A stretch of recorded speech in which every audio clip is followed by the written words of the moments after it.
This is Eric Wright, and I'm with Peter Kranis, who is the Executive Director of the Space Coast Office of Tourism. And Peter, what really excited me about this interview was the fact that you're a Brevard County native like myself. So tell me about, where you grew up, Sure. how that influenced, both your professional trajectory as well as your sort of view of tourism. Sure. As a whole. First of all, thank you. Appreciate that. It's great to be here talking with you, and I'm so excited to be back in Brevard. This is my third time back here, so I'm not leaving now. This is it. I'll here. hold you to that. I'm here for good. But I grew up not far from here in Melbourne, in O'Galley. I went to O'Galley High School, graduated there, and then I went to Brevard Community College at the time, so it was BCC. I did the same thing. Yep, There you go. Yeah, and I'm getting used to calling it Eastern Florida. Yeah, now, I still haven't got there. But then I got an opportunity to go to UCF, and I went over to Orlando, and I spent most of my career in Orlando. But moving to Brevard when I was 14 had a profound impact on my life. I was from the New York, Connecticut area, and used to those cold, long winters, and hated it. And I just became a beach guy. I moved down here, and I started. I played tennis, so I played tennis almost every day. 365 days a year, you can play tennis here. And I did that, and I did a lot of beach stuff, and I just, I really enjoyed it. And as I got into, a little bit of my career, I started more in the communications and journalism, and went from there into marketing, and had the opportunity very early in my career to work for a tourist attraction in Orlando.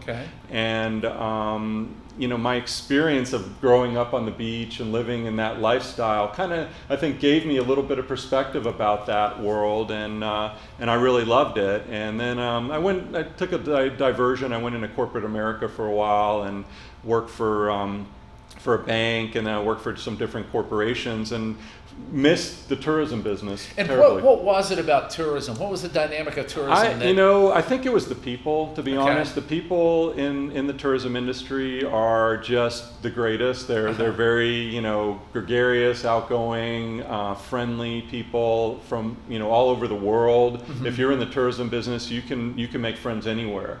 And I really enjoyed that and the interaction. And I felt like it was very important for our economy. In Orlando, obviously, it's very tied to that.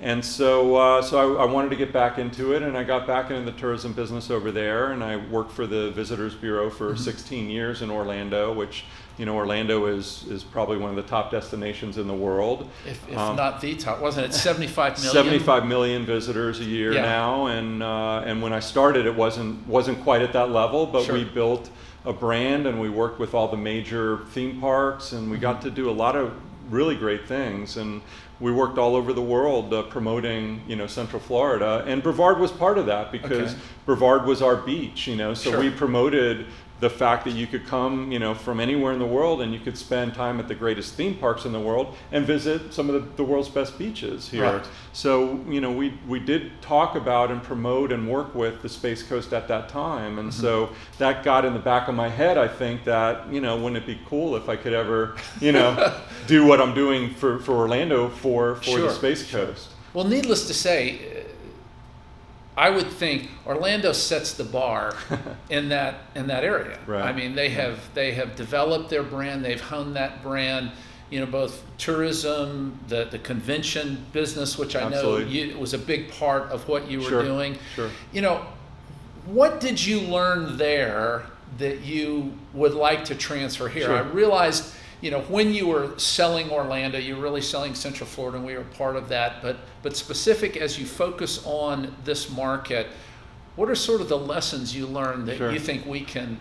Well, a lot of things. Obviously, over 16 years, we really learned how to do marketing for a destination in a way that sort of took full advantage of all the different kinds of media. And as we evolved, and the internet and social media became more and more critical, we shifted a lot of our focus into the digital world, right? But not forgetting that there's still traditional media that can be utilized and help develop that destination message. Mm-hmm. But at the end of the day, we're in the branding business.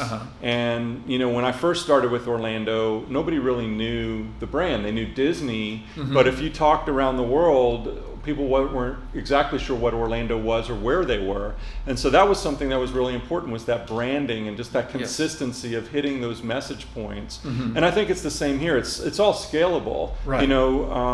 The Space Coast is our brand. And I believe in that brand, and I believe that we're very fortunate, because when you look at beach destinations around the state, they're all trying to call themselves something, the Treasure Coast or the Emerald Coast or the Gulf Coast.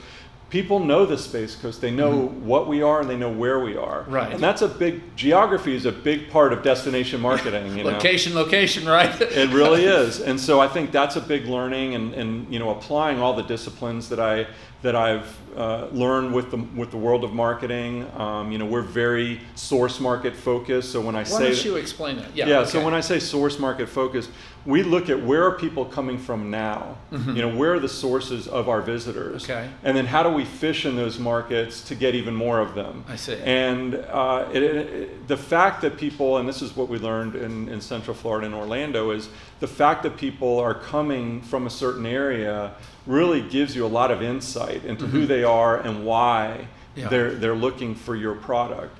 And it gives you a real opportunity to go after that market in a much bigger and much more cohesive way. Yeah. And I think people think, and I can talk about our budget a little bit, but when people hear of our budget numbers here in Brevard, they think we have a lot of money. And the truth of the matter is, in the world of marketing and in the world of messaging, we have a very small share of voice in terms of our budget. So how do you use those dollars most effectively to reach the most people that are going to have the most immediate impact? And that's where source marketing helps you and is an important way to do marketing. Well, that leads me to a couple of questions. One is, first of all, where do most of our visitors come from? Sure. I'm just curious. Yeah. I mean, I see Canadians, I see people from the Northeast, Midwest, and even a lot of overseas. But you know. And we do. We have visitors from all over the world, from everywhere. But in terms of volume, the bulk of our visitation comes from within the state of Florida. So Miami, Tampa, Orlando, of course, not only because Orlando has 1 million residents, but they also have all those visitors that we talked about. But those are our top markets in Florida. Outside of Florida, you're looking at Atlanta, Charlotte, going up the East Coast, Philly, DC, New York, of course, is a big source. Right. And then internationally, you mentioned Canadians, Canada, UK, and Brazil are the top 3 markets internationally. Okay. So that's really those are our core markets, and those are markets that we got to figure out. How do we get more of those people to come? But we are a big drive market. Absolutely. So you see a lot of Floridians coming here. Well, that's interesting. If the goal was nothing but to say, if we can get a little spillover from that 75 million, all we got to do is get a couple of percentage points of those folks to view a stop in Brevard County as a must of their time in Central Florida. How do you go about doing that, and what do you think the keys to driving that are? I think like anything with marketing, it's about consistency of message. But we're very fortunate in that we have proximity. Yes. And we have the beach line, which is even named for us because that was an effort a long time ago to convert the B line into that name of the beach line, so people would think about, that's my path to the beach. So we have a built-in advantage. But we've got to communicate. Marketing is very important. So between advertising and public relations efforts, those are all critical, and we need to continue to be in that market on an ongoing basis. Like you said, I only need a few percentage points to move the needle, significantly from there. And what we see is a great opportunity, I think, with the international visitors that go there. They get about 7-8 million international visitors. Those visitors stay longer and spend more. Right. So they're the ones that have the opportunity to come over and spend a couple of days at the beach or at the Space Center, or maybe to see a rocket launch. And sure. So we have amenities that they want. Well, again, you segue into St. Pete Beach. No other beach has a space center in Florida. Right. And not too many places have our kind of cruise ship industry, right here. So how does that play into the stayover attraction? Right. You understand where people come and stay for a a couple night. of days. Yeah, and that's what we want. We want to put heads in beds, and when people stay in a hotel or a short-term rental, that generates tourist development tax, which helps feed our organization, and then ultimately helps us do more marketing, as well as more community support efforts and building of infrastructure and things like that. But you mentioned